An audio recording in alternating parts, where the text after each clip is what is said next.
Hello everyone, welcome back. My name is Avinash और everything about money के fifth lecture में आप लोगों का स्वागत है। और यहाँ पर हम लोग जानेंगे कि कैसे एक आइडिया को स्टार्टअप और स्टार्टअप को fund raising and fund raising to stock market तक की जर्नी, इस जर्नी को हम लोग एक्सप्लोर करेंगे। और इस वीडियो के लिए ना एक सबसे इंपॉर्टेंट पार्ट जो रहने वाला है वो आपको नेक्स्ट वीडियो के अंदर मिलेगा। वो ये है कि एक्चुअली में वो आइडिया कैसे मिले हमें कि हम एक अच्छा स्टार्टअप स्टार्ट कर सके और अपने आप को एक सक्सेसफुल पर्सन बना सके। यानी कि अगर देखा जाए तो इसको मोटा मोटा कहूं कि what is the right way of education. इसके ऊपर एक ऑलरेडी वीडियो आ चुकी है, बट एक और वीडियो मैं आप लोगों के लिए लेकर आऊंगा इस सीरीज के लिए, ताकि आप इस चीज को समझे कि हम अपने आप को राइट वे में एजुकेट कैसे करें, ताकि हम एक अच्छे आइडियाज को जनरेट कर सके, हम वो सेल्फ कैपेबल पर्सन बने जो कि एक अच्छा आइडिया लेकर आए और जो कि आगे चल के आपको एक राजाओं वाली जिंदगी दे। मींस आप एक अच्छी कंपनी रन कर सकें और अपनी लाइफ में वो लग्जरी हासिल कर सके जिसका ड्रीम आप बचपन में देखते थे।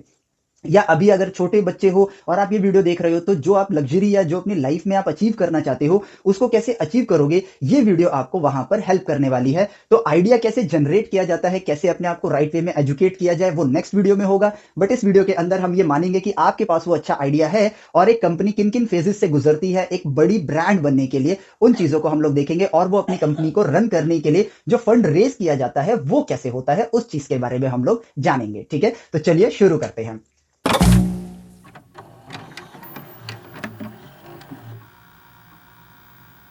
देखो, आप ऐसा अज्यूम करो कि आपके पास एक ग्राउंड ब्रेकिंग आइडिया है जो लोगों की लाइफ को इंपैक्ट कर सकता है। जैसे कि एक एग्जांपल लेते हैं कि एक जमाने में जब इंटरनेट की शुरुआत हुई थी, तो आपका यहां पर इंटरनेट पे ये देखा गया कि लोगों को कनेक्ट करने के लिए इंटरनेट एक बहुत ही अच्छा माध्यम बन सकता है। तो कुछ कंपनीज ने यहां पर स्मार्टफोन्स पर काम करना स्टार्ट किया और आपके ये वायरलेस कम्युनिकेशन पर काम करना स्टार्ट किया। क्यों? क्योंकि इसके जरिए आप इंटरनेट की कनेक्टिविटी को हर हाथों तक पहुंचा सकते हो और यहां पर इस चीज के अंदर पोटेंशियल बहुत ज्यादा था।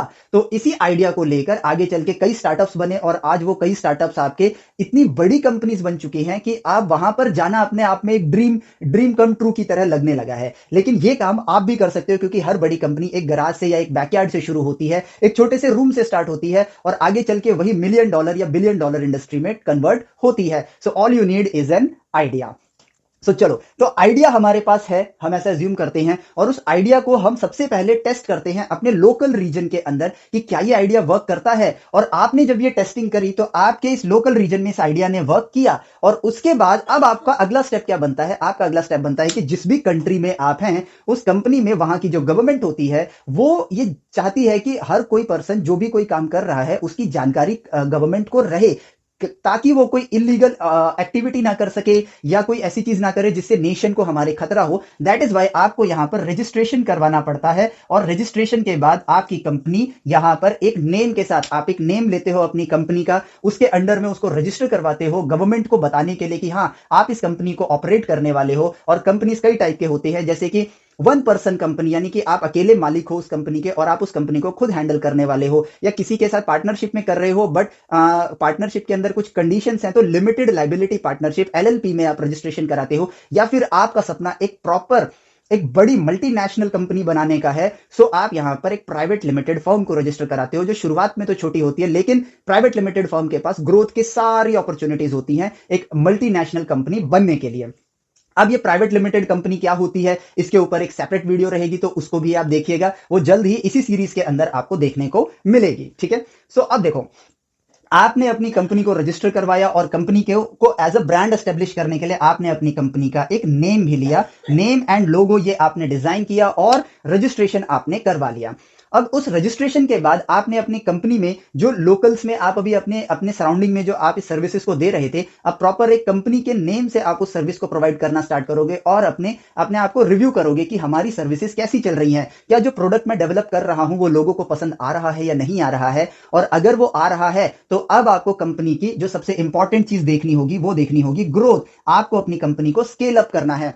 आप अभी 100 लोगों के लिए प्रोडक्शन कर सकते हो, आपके पास इतनी कैपेबिलिटी है, लेकिन अब आप इस प्रोडक्शन को इंक्रीज करना चाहते हो, लेकिन इसकी इंक्रीमेंट में जो चीज लगेगी वो लगेगा आपका फंड। आपके लिए अब एक चैलेंज निकल कर आता है कि फंड कहां से लाऊं, क्योंकि जितना मैं प्रोड्यूस कर रहा हूं उतना मैं सप्लाई दे रहा हूं और उससे जो मेरी ग्रोथ हो रही है उसमें जो फंड आ रहा है, लेट से कि आपका प्रॉफिट मार्जिन 10% का है। ठीक है, तो आप इंक्रीज कर रहे हो, आपकी रेवेन्यू बढ़ रही है, इसमें कोई डाउट नहीं है। बट अब यहां पर ग्रोथ के लिए आप 10% के उम्मीद में बैठकर कई सालों तक आप इंतजार करो कि हाँ इतना रेवेन्यू आए कि मैं प्रोडक्शन को अपनी इंक्रीज करूं और रीच बढ़ाऊं, इससे बेटर ऑप्शन है कि आप जब अपनी कंपनी को रजिस्टर करवा रहे हो तो उस रजिस्ट्रेशन के दौरान आपकी कंपनी को शेयर्स में डिस्ट्रीब्यूट किया जाता है। कहने का मतलब यह है कि आपने अपनी कंपनी को जब रजिस्टर करवाया तो आपने 1 लाख रुपीज के शेयर्स बनवा लिए। एग्जाम्पल के लिए हम 1 लाख रुपीज ले रहे हैं, आप 1 लाख, 2 लाख, 5 लाख, 10 लाख, 1 करोड़, 10 करोड़, कुछ भी हो सकता है। ये 1 लाख रुपए के आपने शेयर्स बनवा लिए और ये शेयर्स जो हैं आपने यहां पर एक शेयर की जो कीमत रखी वो रखी ₹10। एक शेयर की जो कीमत है वो आपने रखी ₹10 और यहां पर आप देखो, so total number of shares आपके पास कितने हैं, टोटल वैल्यू आपने कंपनी की कितनी रखी 1 लाख रुपीज और आपके पास 10 रुपए के शेयर हैं, तो टोटल नंबर ऑफ शेयर्स आपके पास कितने हैं 10,000 शेयर्स हैं। कितने शेयर्स हैं 10,000 शेयर्स हैं और 100% ओनरशिप किसके पास है शेयर्स की, आपके पास है शेयर्स की। ठीक है, सो अब यहां पर एक कैच आता है कि आप अपनी कंपनी के लिए फंड रेज करने के लिए बैंक से या तो लोन ले सकते हो, बट लोन में आपको रीपेमेंट करनी होगी और वो टाइम टू टाइम करनी होगी और बिजनेसेस में अप्स एंड डाउन्स आते हैं, इसकी ये बात तो पक्की है। तो यहां पर आप जाते हो अगले पड़ाव पर, स्टार्टिंग में मान लो आपने लोन ले लिया, आपने लोन रीपे कर दिया, आपने थोड़ा स्ट्रगल किया लेकिन लोन रीपे कर दिया, so no issue in that. But अब आप चाहते हो कि यार मैं कंपनी को बहुत बड़े लेवल पर स्केल अप करूं क्योंकि मेरा बिजनेस अच्छा है, लोगों के फीडबैक्स अच्छे हैं और इस चीज को मैं दुनिया तक अगर पहुंचाऊंगा तो दुनिया भी सेम फीडबैक देगी और दुनिया इसको एक्सेप्ट करेगी और इससे लाखों लोगों की लाइफ में इंपैक्ट आएगा, उनकी लाइफ में एक लग्जरी आएगी जो सर्विस मैं प्रोवाइड कर रहा हूं। सो अब यहां पर आता है अगला राउंड कि आपने स्टार्टअप तो अपना रजिस्टर करवा लिया है, अब आपको रेस करना है फंड और आपका आइडिया वर्क कर रहा है और इसके लिए आप ढूंढोगे उन लोगों को जो ऑलरेडी सक्सेसफुल हैं इस डोमेन में, यानी कि सक्सेसफुल बिजनेसमैन जो कि आपकी कंपनी में इन्वेस्ट करेंगे। ये काम बैंक भी करते हैं बट बैंक बड़े लेवल पे करते हैं, छोटे लेवल पर इन्वेस्ट नहीं करते। तो जो छोटे लेवल पर आपके पास एज ए इन्वेस्टमेंट करने आ रहे हैं, फर्स्ट राउंड ऑफ इन्वेस्टमेंट में इनको बोला जाता है एंजल, क्योंकि ये एक एंजल की तरह आपकी लाइफ में आ रहे हैं और आपको वो फंड देंगे जिससे आप आगे बढ़ सकते हो, बट फंड फ्री में नहीं मिलेगा। ठीक है, फंड जो है आपको फ्री में नहीं मिलेगा, आपको अपनी कंपनी की हिस्सेदारी उन्हें बेचनी होगी क्योंकि आपका आइडिया अच्छा है। आप अगर उन्हें अपनी हिस्सेदारी बेचोगे तो उनको ये एश्योरेंस मिलेगा कि अगर मैं 10 रुपए आपको देता हूं तो आगे चल के आप मुझे 100 रुपए बनाकर दोगे, यानी कि मुझे उसका अर्निंग मिलेगा। सो एंजल इन्वेस्टर आता है आपके पास, ठीक है, आप उनके पास जाते हो, बहुत से रजिस्ट्रेशंस होते हैं इन चीजों के, ऑनलाइन आपको ये मिल जाता है और जब आप अपना स्टार्टअप रजिस्टर कराते हो तो मेल्स भी आने स्टार्ट हो जाते हैं। बट हाँ, किसी स्पैम में कभी मत फंसिएगा, अगर आप ऐसा कर रहे हैं तो पहले अच्छे से वेरीफाई करो और फिर उस एंजल इन्वेस्टर के पास जाओ। वो आपको एक टाइम देंगे कि आप अपने आइडिया को पिच करो, अपने बिजनेस मॉडल को हमें समझाओ और कैसे आप स्केल अप करोगे इसके बारे में आप हमें बताओ, आप उन्हें बताओगे। इफ ही और शी, जो भी आपका एंजल इन्वेस्टर होगा, वो इंप्रेस हो जाता है, देन ही और she will be ready to invest in your company. और यहां पर हम कहते हैं कि this is you, this is angel investor, AI, artificial intelligence नहीं, एंजल इन्वेस्टर। ठीक है, तो इस पर्सन ने कहा 5% इक्विटी पे मैं आपको 50 लाख रुपए देने के लिए रेडी हूं क्योंकि मुझे आपका बिजनेस मॉडल अच्छा लगा। सो नाउ इनिशियली आपके पास 100% शेयर्स थे, उन शेयर्स को आप इक्विटी भी बोलते हो, 100% इक्विटी आप होल्ड कर रहे थे, अब आप 95% इक्विटी होल्ड करोगे। ये जो एंजल इन्वेस्टर है ये 5% इक्विटी होल्ड करेंगे। पहले आपके 100% शेयर्स की कीमत कितनी थी, 1 लाख रुपए थी। ठीक है, 1 लाख रुपए थी, बट अब क्योंकि इन्होंने 5% शेयर के बदले आपको 50 लाख रुपए दिए हैं तो 1% शेयर की कीमत कितनी हो गई, सीधा सीधा 10 लाख रुपए। सो यहां पर 5% शेयर्स की वैल्यू आती है 50 लाख रुपीज और आपका 1% शेयर की वैल्यू कितनी हो गई, सीधा सीधा 10 लाख रुपए। तो आपके पास है 95% शेयर्स, यानी कि 9.5 CR, 9.5 करोड़ रुपए आपके पास हो गए सीधा सीधा। तो कंपनी की टोटल नंबर ऑफ शेयर्स जो है उनकी वैल्यू कितनी हो गई, 10 CR, 10 करोड़ रुपए। इनको ऐड कर दो, आपके पास 10 करोड़ रुपए की टोटल शेयर्स हो गए, बट आपके पास 95% शेयर्स हैं। और देखो, अपना हिस्सा बेचने से आप रिच होना स्टार्ट हो गए। हालांकि ये कैश नहीं है, ये पेपर मनी है आपके पास, ठीक है, in the form of shares है, बट आपकी नेटवर्थ राइट नाउ 9.5 CR की हो गई है, प्लस जो बैंक में कैश पड़ा होगा, ठीक है, उसको ऐड कर दो तो ये टोटल आपकी नेटवर्थ बन जाएगी। सो आपने ग्रो करना स्टार्ट कर दिया, आपके ब्रांड ने ग्रो करना स्टार्ट कर दिया एंड राइट नाउ ये 50 लाख रुपए तो आपके हुए आपको मिले हैं, और अब इस 50 लाख रुपए से आप क्या करोगे, अपनी कंपनी को स्केल अप करोगे, एडवर्टाइजमेंट करोगे, प्रोडक्शन ज्यादा करोगे, ज्यादा कस्टमर्स एक्वायर करोगे, अपने पास लेकर आओगे, और इससे आपकी कंपनी ग्रो करेगी। और आपकी कंपनी की सर्विस अच्छी थी, पहले वो वर्क कर रही थी और अभी भी वो वर्क कर रही है, और आपने अपने बिजनेस को स्केल अप किया, पहले जो आपका रेवेन्यू था उससे ज्यादा रेवेन्यू करना स्टार्ट किया, तो हो सकता है यही एंजल इन्वेस्टर री इन्वेस्ट कर दे आपकी कंपनी में सेकंड राउंड ऑफ फंडिंग के दौरान, और इससे आपकी नेटवर्क सेम इसी वे में बढ़नी स्टार्ट हो जाएगी। तो ऐसे सिर्फ एक ही राउंड नहीं होता है, और 2-3 राउंड भी होते हैं, 4-5 राउंड भी होते हैं, वो डिपेंड करता है आपकी नीड के ऊपर। सो एंजल इन्वेस्टमेंट राउंड हम यहां पर एक ही बार का लेते हैं। अब नेक्स्ट राउंड में चलते हैं कि अब आपकी कंपनी अच्छा खासा काम कर रही है, अब आप चाहते हो कि इस ब्रांड को ग्लोबली फैलाया जाए, बहुत अच्छे स्केल पर हमें वर्क करना है, अब आप जाते हो बड़ी इन्वेस्टमेंट के लिए। सो नेक्स्ट इन्वेस्टमेंट करता है आपका वीसी, वेंचर कैपिटलिस्ट के लिए। सेम जैसे आपने एंजल इन्वेस्टर को अप्रोच किया था, आप वीसीज को अप्रोच करोगे, और वीसीज क्या करेंगे, अब वो कहते हैं कि आप अपने 10% शेयर हमें दे दो, और उसके बदले मैं आपको 10 CR दूंगा। कितने दूंगा, 10 CR। सो अब देखो, अब ये आप हो, एंजल इन्वेस्टर है 5%, ठीक है। अब ये आ जाते हैं वेंचर कैपिटलिस्ट, ये अगली इन्वेस्टमेंट है, इन्होंने आपके 10% शेयर्स ले लिए, तो आपके पास अब 95 ना होकर कितने परसेंट हो जाएंगे, 85% शेयर्स हो जाएंगे, और इन्होंने आपको कितने प्रोवाइड किए, 10 करोड़ रुपीस प्रोवाइड किए। तो सिंपल सिंपल एक लॉजिक निकल कर आता है कि 10% 10 CR, तो 1% शेयर की कीमत कितनी हो गई, 1 करोड़ रुपीस हो गई। सो एंजल इन्वेस्टर के पास 5% शेयर है, सो इनकी वर्थ कितनी हो जाएगी, अब इनकी वर्थ कितनी हो जाएगी, 5 CR। अब इनके पास 5 करोड़ रुपए आ चुके हैं, कितने आ गए हैं, 5 CR। अब इनके पास जो शेयर्स हैं उनकी वैल्यू कैश के फॉर्म में नहीं है, शेयर्स के फॉर्म में है, 5 CR। और आपके पास कितने हैं, अब आपके पास 9.5 CR ना होकर कितने हो जाएंगे, 1% अगर आपका 1 CR है, तो 85% कितना हो गया, 85 CR, 85 करोड़ रुपीस के शेयर्स आपके पास हैं। और कंपनी के टोटल शेयर्स की जो कीमत अगर ऐड करेंगे तो कितना बनेगा आपके पास, 100 CR बनेगा, एज सिंपल एज दैट, ठीक है। और ये 10 CR किसके पास गए, ये 10 CR आपके पास है कैश के फॉर्म में।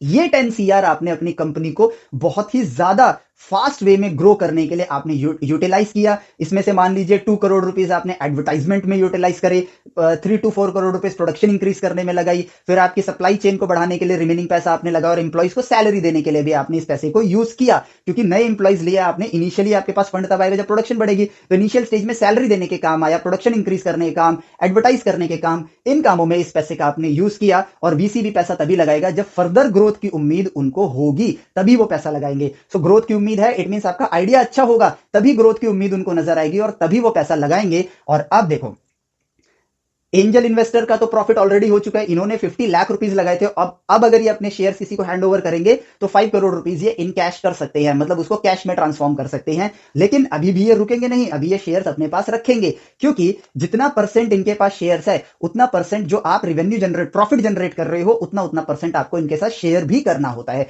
शेयर का मतलब क्या हुआ, इतना परसेंट की आपकी हिस्सेदारी है, तो इतना परसेंट मैं आपको दूंगा। इसको आप डिविडेंड भी बोल सकते हो, कि डिविडेंड के फॉर्म में हम अपने इन्वेस्टर्स को पैसा पहुंचा रहे हैं, ठीक है। सो अब देखो, मजेदार बात, आपके पास आइडिया था, you are not a rich person, but idea बहुत अच्छा था। उस आइडिया से आपने शुरुआत 1 लाख से करी, बट कहां पहुंच गए, 85 CR तक पहुंच गए। कहां पहुंच गए, 85 CR तक पहुंच गए, और ये अब आपकी नेटवर्थ है। इसके अलावा जो आपके पास अकाउंट में पैसा पड़ा हुआ है वो ऐड कर दो, तो वो आपकी नेटवर्थ होगी। So now you become a crorepati, आप करोड़पति बन चुके हो, ठीक है। अब देखो, अब अगला स्टेप आता है, वीसी वाले केस में भी आप 2-3 राउंड ऑफ फंडिंग कर सकते हो, तो हम यहां पर एक ही राउंड ऑफ फंडिंग रखते हैं। अब नेक्स्ट स्टेप पे जाते हैं कि बड़ा पैसा चाहिए था, बहुत बड़ा पैसा चाहिए था, अब चाहिए सबसे ज्यादा पैसा, इतना ज्यादा पैसा कि जिसकी वजह से मेरी कंपनी हर जगह ऑपरेट कर सके, मल्टीपल ब्रांचेस में ओपन कर सकूं, बहुत सारा पैसा चाहिए।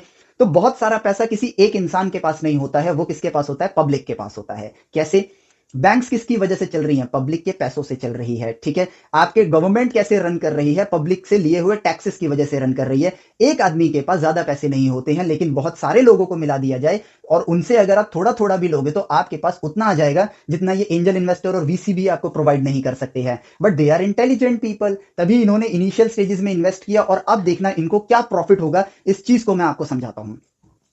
अब ये कंपनी जो है बहुत अच्छा ऑपरेट कर रही है, अच्छे खासे अमाउंट को ले चुकी है, और अब हर आम आदमी इनकी कंपनी के बारे में जानना स्टार्ट कर गया। जैसे एग्जांपल ले तो पेटीएम का आप एग्जांपल ले लो, हालांकि इनके स्टॉक्स फ्लॉप हो गए हैं। जोमेटो को ले लो, इसका स्टॉक फ्लॉप हो गया, लेकिन इनकी ब्रांड वैल्यू हर इंसान के नाम पर है, हर इंसान के जबान पर है, ठीक है, हर कोई इसका नाम जानता है। सेम वे में आपकी जो कंपनी है, आपका जो स्टार्टअप है, ठीक है, जो कि अब एक अच्छी खासी कंपनी बन चुका है और उस कंपनी का नाम सबके दिमाग में है, सब कोई उसका जानता है। सो अब आप निकालोगे, आप क्या करोगे, आप अपने जो टोटल नंबर ऑफ शेयर्स हैं, पहले तो 10,000 ही थे, अब इन शेयर्स को वापस से टुकड़ों में तोड़ोगे और क्या करोगे, 10 रुपीज का एक शेयर बना दोगे। जो उसका बेस प्राइस होता है उसको हम लोग नाम से बोलते हैं फेस वैल्यू, नाम से बोलते हैं फेस वैल्यू, ठीक है, 10 रुपीज के शेयर। तो टोटल अमाउंट कितना है, सबका मिला दिया जाए तो आपके पास है 85, 5 और 10, यानी कि 100 CR, 100 करोड़ शेयर्स हैं। 1 10 100 1000 10,000 लाख, 10 लाख, करोड़, 10 करोड़, 100 करोड़। सो देखो 100 करोड़ रुपीस के शेयर्स हैं आपके पास,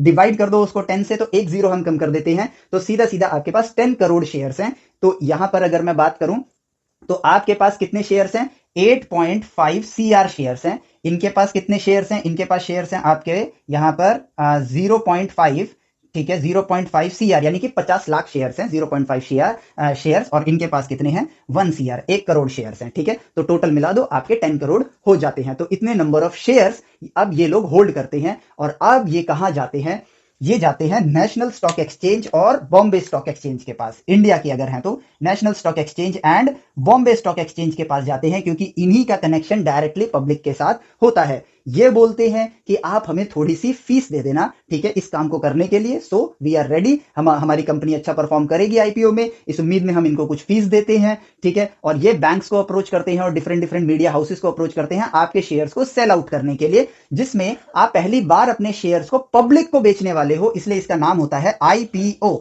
इनिशियल पब्लिक ऑफरिंग, ठीक है। पब्लिक को आप ऑफर करते हो और आप कहते हो कि यार हम यहां पर क्या करते हैं, कि ये कहते हैं कि यार मैं अपनी कंपनी के, ठीक है, इसके पास इनके पास एंजल इन्वेस्टर के पास 50.5 CR, तो मैं यहां लिखता हूं 50 लाख शेयर्स हैं, ठीक है। सो ये कहते हैं कि मैं अपने 25 लाख शेयर्स को आईपीओ में डालता हूं, 25 लाख शेयर्स को मैं आईपीओ में डालता हूं। ये कहते हैं कि यार मैं एक काम करता हूं, ठीक है, 75 लाख शेयर्स को, कैलकुलेशंस को इजी करने के लिए मैं आईपीओ में डालता हूं।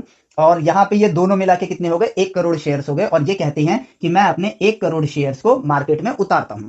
तो 1 करोड़ और ये दोनों मिला के 1 करोड़, यानी कि टोटल 2 करोड़ शेयर्स आप आईपीओ में पब्लिक को बेचने के लिए लेकर आते हो, ठीक है। कितने शेयर्स, 2 करोड़ शेयर्स आप पब्लिक को बेचने के लिए आईपीओ में निकालते हो, और उन 2 करोड़ शेयर्स में, ठीक है, आपने एक शेयर की कीमत पब्लिक के लिए जो ऑफर करी है, ऑफरिंग जो ऑफर करी है वो करी है ₹100, ठीक है। कितनी ऑफर करी है, 100 रुपीज का आपने एक शेयर ऑफर किया है, ठीक है। सो अब देखो, अगर वन शेयर आपके पास ₹100 का है, तो आप कितना अर्न करोगे, यहां से आपके पास कितना कैश आएगा अगर आपका आईपीओ 100% सब्सक्राइब हो जाता है तो। और इंडिया में आबादी इतनी ज्यादा है कि बड़े आराम से आजकल हर आईपीओ 100% सब्सक्राइब होता है, बहुत कम ही आईपीओ होते हैं जो 100% सब्सक्राइब नहीं होते हैं।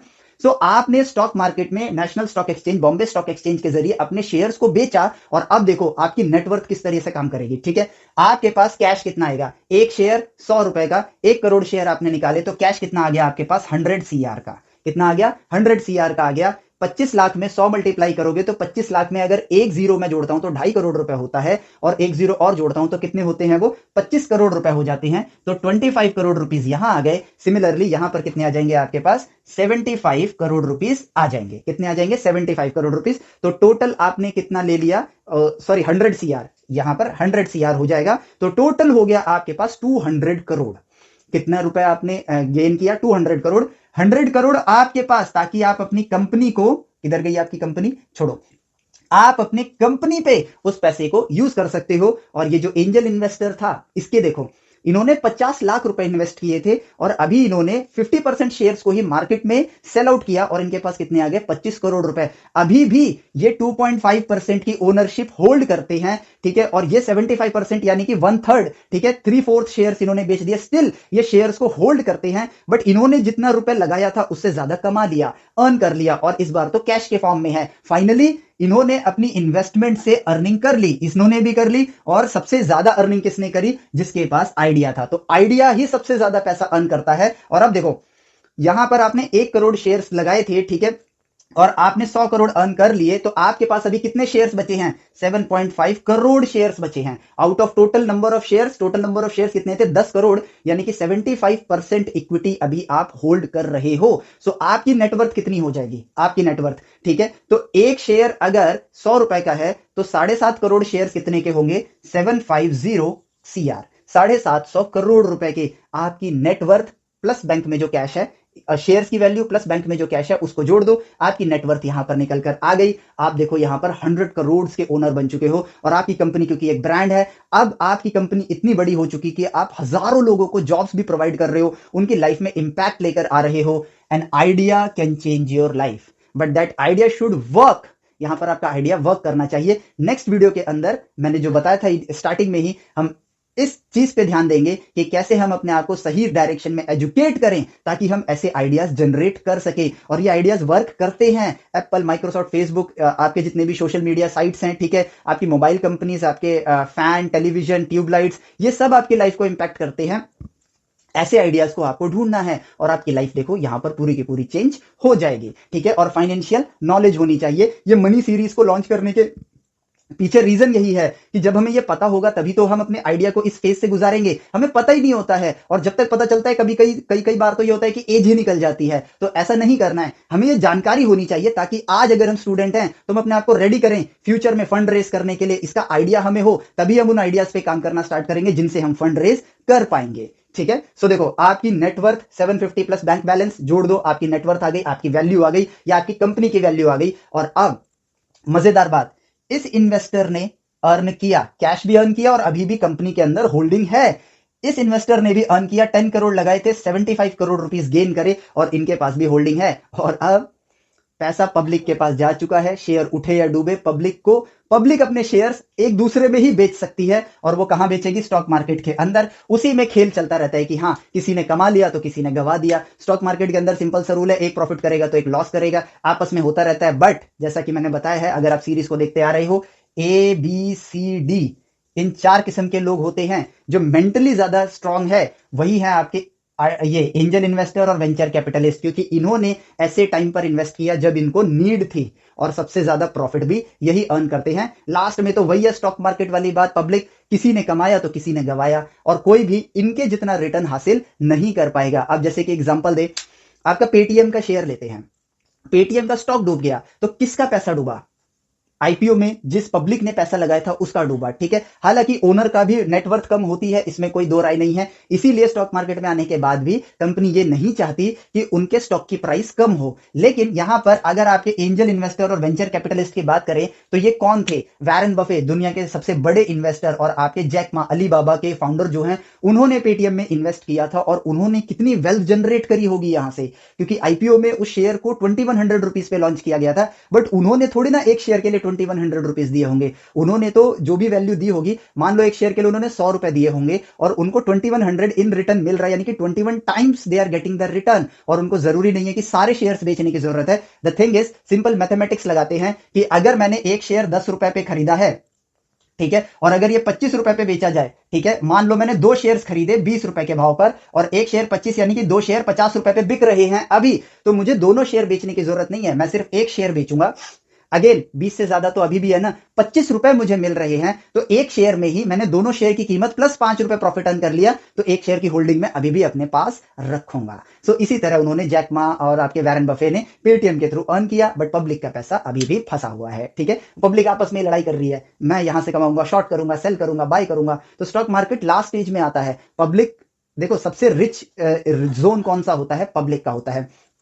बिना पब्लिक के बैंक्स नहीं चल सकते, लेकिन पब्लिक के पास नॉलेज नहीं होती है, इसलिए बैंक उनके पैसों से ग्रो करता है। बिना पब्लिक के सरकार नहीं चल सकती है, लेकिन पब्लिक के पास ज्ञान नहीं है, इसलिए सरकार आपकी रन करती है और टैक्सेस पे काम करती है। इसलिए बोलना गलत होगा, ठीक है। टैक्सेस तो वैसे भी देने हैं, बैंक्स तो चलेगी तब भी पब्लिक के साथ ही। लेकिन अगर बैंक्स इंटेलिजेंटली ग्रो कर रही हैं, टैक्सेस के थ्रू गवर्नमेंट अपने आप को इंटेलिजेंटली सर्वाइव कर रही है और ग्रो कर रही है, पब्लिक के पैसों से ही हमारे स्टार्टअप्स रन कर रहे हैं, तो इन दी एंड अगर पब्लिक के अंदर एक सही नॉलेज, सही एजुकेशन सिस्टम हम लोग इंप्लीमेंट करते हैं, तो हर पब्लिक अगर रिच होगी, देखो पब्लिक के पास अभी अभी हमारी पब्लिक उतनी ज्यादा इंटेलिजेंट नहीं है, तब भी इतना फंड वो रेस कर सकती है। तो जब पूरी पब्लिक इंटेलिजेंट होगी, सही एजुकेशन हर जगह जाएगा, तो इन्वेस्ट भी करेगी वो और खुद में भी इन्वेस्ट करवाएगी और पूरा का पूरा नेशन ग्रो करेगा। मेन मोटो आप समझिए। और यहां पर भी अगेन वही बात आती है कि एजुकेशन सिस्टम अगर हमारा बहुत ही स्ट्रांग होगा, वो विजन्स की तरफ ध्यान देगा इंस्टेड ऑफ मार्क्स। इस बस सिलेबस कंप्लीट करना है, मार्क्स लाने हैं, इस पर ना ध्यान देकर विजन की तरफ या सोचना सिखाने की तरफ ध्यान देगा, तो हमारा नेशन में हर एक आदमी एक स्टार्टअप खोल रहा होगा। और अब आप कहोगे कि हर कोई स्टार्टअप खोलेगा तो हमारे देश में काम कौन करेगा? क्यों करवाना है अपने देश में काम? दूसरी कंट्रीज के लोगों को बुलाओ अपने यहां काम करने के लिए, खुद बिजनेस ओनर की तरह जियो। हम अपने देश में बस एक ही तो गलती करते हैं, हम एम्प्लॉय बनने के लिए पढ़ाया जाता है हमें, और एम्प्लॉय बनने के लिए पढ़ते हैं। किसी से भी 99.9% लोगों से आप पूछोगे क्यों पढ़ना है? ताकि आगे अच्छी जॉब लगे। आप जॉब से इतना बड़ा फंड नहीं क्रिएट कर सकते हो, ये अर्निंग नहीं ला सकते हो अपने पास।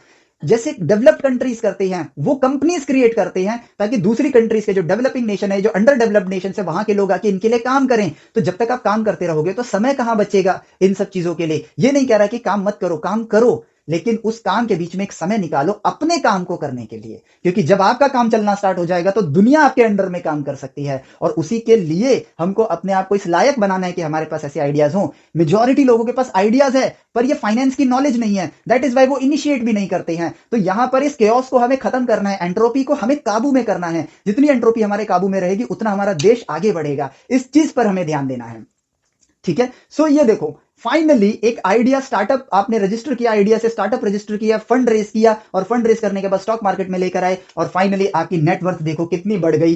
एंड यहां पर एंजल इन्वेस्टर और वीसीज, जब आपकी नेटवर्थ इतनी बन गई है ना, तो अब आप खुद आगे आने वाले किसी आइडियाज के लिए एज अ एंजल इन्वेस्टर और एज अ वीसी वर्क करोगे, ठीक है। शार्क टैंक आप लोगों ने देखा ही होगा, देखते ही होगे, उनमें जो शार्क्स बैठते हैं वो भी कभी इसी फेज से होकर गुजरे थे, और अब वो वहां पे बैठ के क्या बन रहे हैं?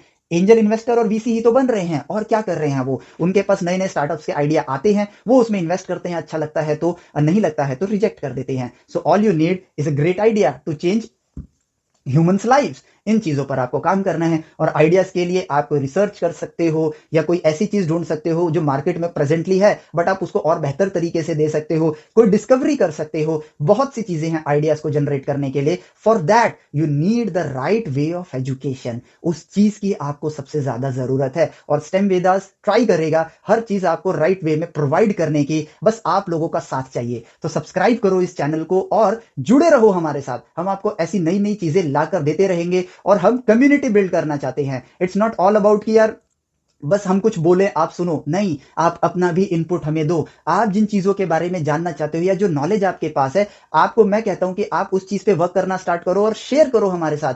कोई प्रॉब्लम है उस चीज को शेयर करो, नहीं आता होगा तो सीख के बताएंगे, ताकि दुनिया को यह पता चले कि everything has its solution, all we need is a right vision. हमको सिर्फ राइट विजन की जरूरत है। और प्लीज इस चीज को ज्यादा से ज्यादा शेयर भी करिएगा, क्योंकि हम ये जो नॉलेज है ये तो सिर्फ फाइनेंस का है, साइंस, मैथमेटिक्स और मल्टीपल डोमेन जो हमारी लाइफ को इंपैक्ट करते हैं, उन चीजों पर वीडियो लाते रहेंगे, ठीक है। और हाँ, हमारा एक एप्लीकेशन भी है जहां आप प्रॉपर वे में लर्निंग ले सकते हैं। हालांकि इस वक्त जब मैं ये वीडियो बना रहा हूं उस वक्त वो एप्लीकेशन अभी खाली है, लेकिन धीरे धीरे इन चीजों को हम वहां पर फिल करना स्टार्ट करेंगे। आपके पास चीजें आएंगी, नॉलेजेबल कंटेंट वहां पर आपको सीक्वेंस में मिलेगा और ऑर्गेनाइज्ड फॉर्म में मिलेगा। यूट्यूब में सिर्फ आप वीडियो देख सकते हो, बट वहां पर आपके पास ऐसे आईक्यू टेस्ट भी होंगे, ऐसे चैलेंजेस भी होंगे जो आपका मेंटल एप्टीट्यूड इंक्रीज करेंगे। और सबसे बड़ी बात, सारी चीजें वहां आपको ऑर्गेनाइज फॉर्म में मिलेगी। तो लिंक आपको डिस्क्रिप्शन में मिलेगा उस ऐप का, प्लीज डाउनलोड करो। हाँ, खाली होगा अभी तो डिलीट मत कर देना। अभी ये वीडियो के विद इन 1 मंथ के अंदर अंदर हम लोग उसको फिल कर देंगे, ठीक है। सो अब देखते हैं हम यहां पर, ये पूरा फंडा हमें समझ आ चुका है। और अब देखो, ये चीज जब हम अपनी लाइफ में अपने आइडिया के लिए इंप्लीमेंट करेंगे तो हम डेफिनेटली सक्सेसफुल इंसान बनेंगे। सो नेक्स्ट वीडियो के लिए आप रेडी रहो, उसमें हम लोग देखेंगे हम अपने आप को इस लायक कैसे बनाएं कि एक अच्छा आइडिया हम लोग जनरेट कर पाए, ठीक है। सो इस वीडियो के लिए इतना ही, मिलते हैं आपसे नेक्स्ट वीडियो में। Till then take care, bye bye, जय हिंद।